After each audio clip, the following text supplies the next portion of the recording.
On adore faire des reproches. Il y a un truc, franchement, on fait tous, que ce soit de manière directe, voilà, on le dit en fait à l'oral, ou que ce soit un peu plus vicieux, parce qu'il y a des personnes qui n'acceptent pas du tout d'être des gens qui font des reproches, donc qui vont le faire, mais de manière énergétique. Mais dans tous les cas, le reproche est là.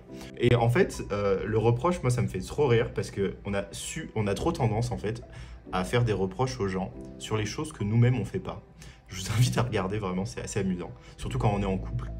Moi, il y avait un truc que j'avais remarqué, c'est que je disais à mon copain à chaque fois, ouais, il est pas assez dans les émotions, il veut pas dire en fait ce qu'il a sur le cœur, tu vois.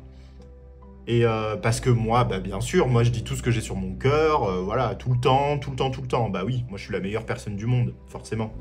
Et du coup, tu vois, quand on fait ça, on met tout de suite l'autre dans une position en fait d'infériorité par rapport à nous, parce que ce qu'on veut derrière, dans l'énergie, c'est juste récupérer le fait que nous, on est meilleurs, parce qu'on a un manque de légitimité, de confiance, d'amour de soi-même.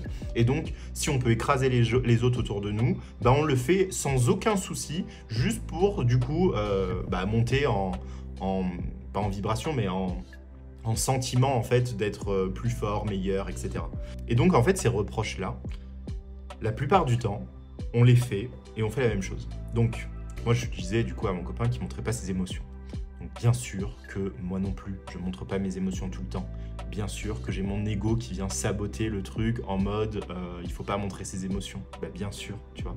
Donc moi je lui reproche un truc que je fais exactement la même chose. C'est juste que je suis plus avancé entre guillemets selon mon point de vue par rapport à ce sujet. Mais du coup selon mon point de vue, bah je suis à reculons si je regarde du point de vue de quelqu'un d'autre qui sait exprimer ses émotions par exemple.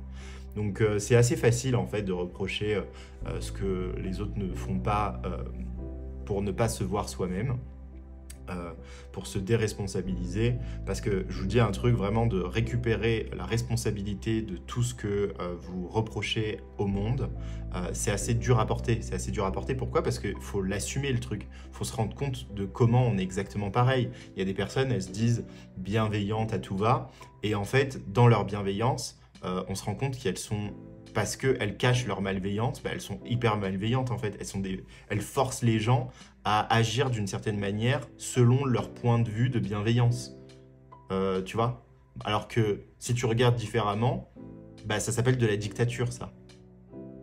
Parce que selon le point de vue de quelqu'un, Hitler, selon son point de vue, c'était super génial ce qu'il faisait. Hein. Il faisait pas en mode ouais, je suis méchant, je vais aller tuer tout le monde. Enfin, tu vois, dans son point de vue, il avait grave raison et il était super dans son truc, tu vois. Donc voilà, c'est pour ça. Et pour lui, il était hyper bienveillant peut-être. Hein. Il se disait, bah justement, pour l'amour de mon peuple et pour l'amour de ma patrie, bah voilà, on part en couille du coup. Donc c'est un peu le même délire. C'est que, en fait, en essayant de cacher une part de vous, en fait, en vous identifiant à une part et en mettant de côté l'autre part, bah en fait, vous vous retrouvez du coup à essayer de voir à quel point vous êtes meilleur que l'autre, quoi.